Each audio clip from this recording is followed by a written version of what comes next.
As women, we are taught to be desired, be impressive, be polished, be worthy, and then supposed to wait for a man to pick us, wait for a promotion, wait for the invite. You have as much of a choice in the partner you're with, as the job you say yes to, as the friendships. You have a choice in all of it.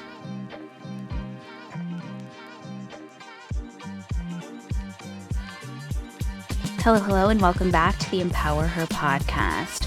Let's talk about how women are trained to be chosen, and not just in dating, in literally everything in life. As women, we are taught to be desired, be impressive, be polished, be worthy, and then supposed to wait for a man to pick us, wait for a promotion, wait for the invite, wait for someone to recognize our value.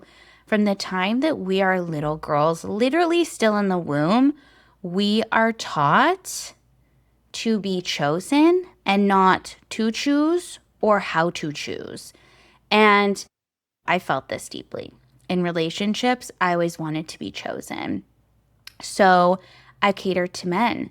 I made myself smaller and did whatever I could so that they would like me. We would call this pick me energy nowadays. But I wanted to be the cool girl, the chill girl, the one that was chosen. I think just for cultural context, like Bridgerton's a great example. I love Bridgerton and it's very feminism, female forward. But again, the premise in Bridgerton is the same, right? The women, the whole premise of the story is each year someone wants to be chosen. And obviously the main characters, they do have feminist qualities and they take a different turn. But if you look at everyone else in the ton, it's like the women are waiting for the men to choose them, right? That's what's important. And it's literally like just a marketplace of women waiting to be selected, basically, is what it is. And let's just look at society and what society celebrates. If you look at social media, if you look at TikTok, if you look at anywhere in life, what are those things that are celebrated? Engagements, weddings, proposals. It's like marriage is the ultimate achievement.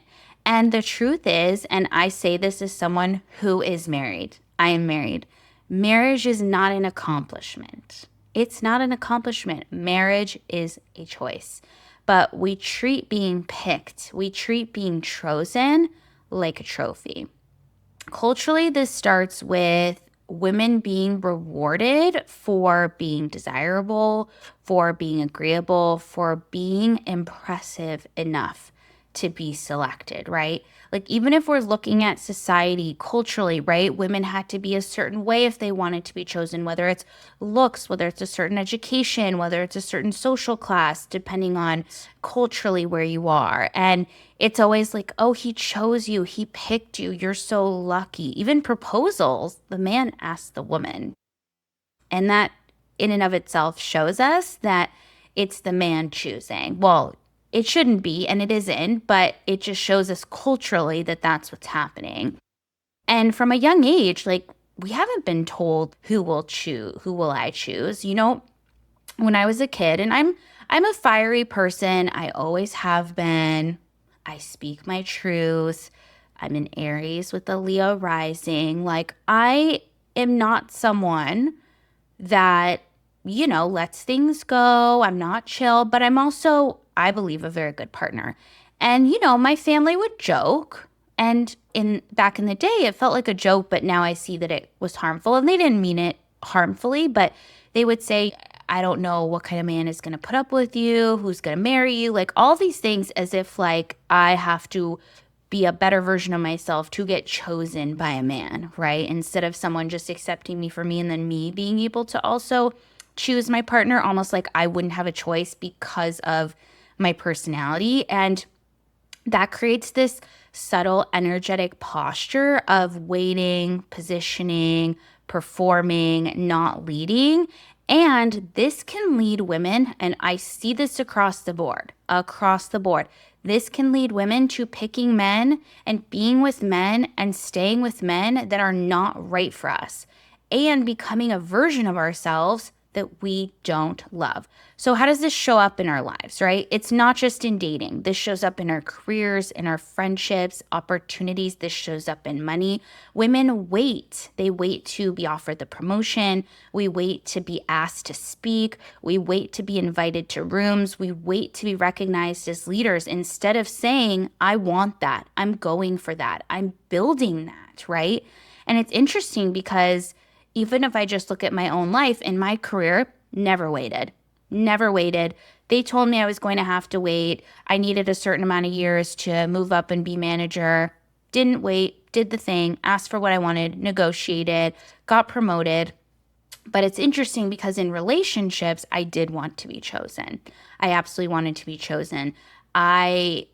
If I look back at my relationships, except for my current one, all of my other long-term relationships, they chose me and I sort of just like went along with it. They pursued me, they chose me, and I kind of was like, okay, they sort of like wore me down, so to speak. And I was like, okay, I guess I could be with this person. But I never thought, do I actually want to be with this person? Those thoughts didn't cross my mind in a very deep or intellectual way, but I wanted to be picked. I wanted them to pick me, to pursue me, for them to decide.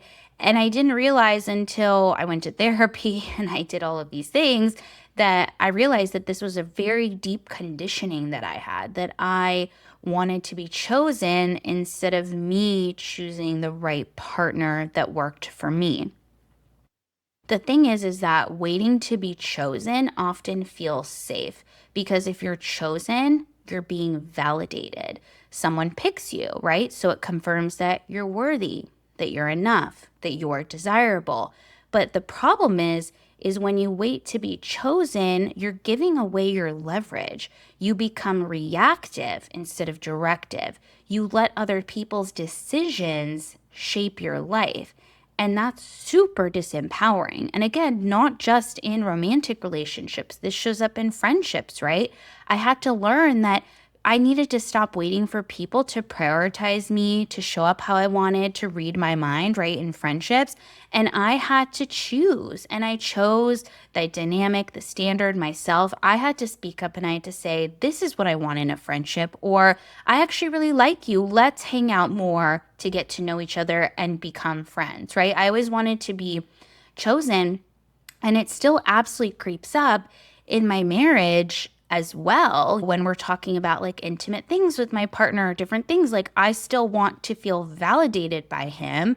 And it does creep up and we have conversations about that. And again, like I really want to emphasize that marriage is celebrated as an achievement, but marriage is not an accomplishment. And again, I say this as someone who is married. And I'm telling you, like, if we're looking at just people's, and I've heard people talk about this before, people that have a bigger social media following, they never got as many likes on a post as they did when they got engaged or married, right? They have business posts, they do shows, they do podcasts, all these things, and people don't like it as much and comment as much as when you get married or you get engaged. So it's very interesting how we celebrate this in life, but at the end of the day, like the reason marriage isn't an accomplishment is because you can get married by settling, shrinking, tolerating, performing, and that's not an accomplishment. The accomplishment is not being chosen. The accomplishment, if we even want to look at it that way, is choosing well, choosing from a place of power, choosing from a place of self-trust, choosing without fear. When I met my husband, from literally day one, and he will tell you this, when he met me, he was super into me. And it wasn't that I wasn't into him, like physically, absolutely. And like we made out the first night we met. But I was like, he's younger than me. I don't know if he has the same values I do. I don't know if I can imagine him as like my boyfriend or long term, because at that point I was like, I'm not dating anymore just to date. Like I was having a great time and I was having fun. It was very much a hot girl spring and summer, and I was very much enjoying myself, but that was fun for me. But I didn't want to be in a committed relationship unless it was going to be with someone that I felt could be long term. And so I took several months of getting to know him and really asking him. He'll tell you, I was asking the deep, hard-hitting questions from like as soon as I felt like, oh, this could be something a couple weeks in, I was like, what do you think about LGBTQI rights? What do you think about having kids? What do you think about abortion? What do you think about moving to another country? How do you imagine finances? Like I asked him all of those questions. And the only reason we're together is because we had the same values and he felt similarly about all of those things that mattered to me when we talked about it. But I made a conscious effort and a conscious decision to choose this person. And I made sure that before I chose him, I had all of the information. Now, of course, like you don't really know someone 100% until you spend a lot of time with them. So obviously, like I could have asked all of those things and he could have turned out to be a bad person. But I was eliminating as much as possible to get as much information as possible. And it didn't feel like, and when we even look at our relationship, like we chose each other. And I think it's great for him too, because he knows that I chose him deeply because we went through all of those different situations and scenarios, and that I was not unsure, but I wanted to be 1000% sure before we got in a relationship, let alone got married. Before we got married, I mean, we talked about everything from finances, kids, how we want to raise our kids, like literally everything we talked about, because again, I wanted to choose someone that I felt confident was going to be the right fit for me, for my future kids, someone as my partner, someone that gets along with my family, future goals, business, money, all of those things. And so that totally shifts our dynamic because we are equal partners because we chose each other in this relationship. And the thing is that the energy you use to try to be chosen, you can channel into choosing, right? For example, in work, don't wait to be recognized. Pitch yourself, ask for the raise, create something new, start something new. You should tell your boss what you want and ask for what you want. In relationships, don't audition. Assess the situation. See if it's even the right fit for you. In friendships, don't overextend to keep the friendship. Reciprocate only where it's mutual. When you stop trying to always cater to other people, you start to realize what it is that you actually want and what matters to you. And when you start choosing more, you actually are going to feel more power. And the more power you have, the more you'll choose. So it works in both ways. So, at the end of the day, like you were never meant to be a contestant. This isn't a game show. This is your life. You were meant to be the decision maker. You have as much of a choice in the partner you're with, as the job you say yes to, as the friendships. You have a choice in all of it, okay? So you need to pick. You need to decide. Pick your partner. Pick your standards. Pick your career. Pick the life that you want. Because being chosen may feel validating in the moment, but you choosing is what's powerful. You choosing is what's going to create the life that you've always wanted, okay? Couple of reflection prompts so you can start thinking about this if this is something that's really resonated. So definitely write these down. First reflection prompt is, what does being chosen mean to me? Second reflection prompt, where am I waiting to be chosen rather than taking the reins? Something to think about, something to write down.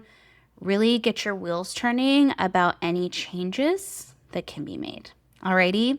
Hope you enjoyed the episode. I really feel like I gave a little bit of a sermon, but I love just like preaching and just my goal is always to empower women. If anything else, it's like that's my goal at the end of the day. So I hope you enjoyed it. Please leave a 5-star review if you did. I really, really appreciate it. I hope you all have an amazing week and I'll catch you in the next episode.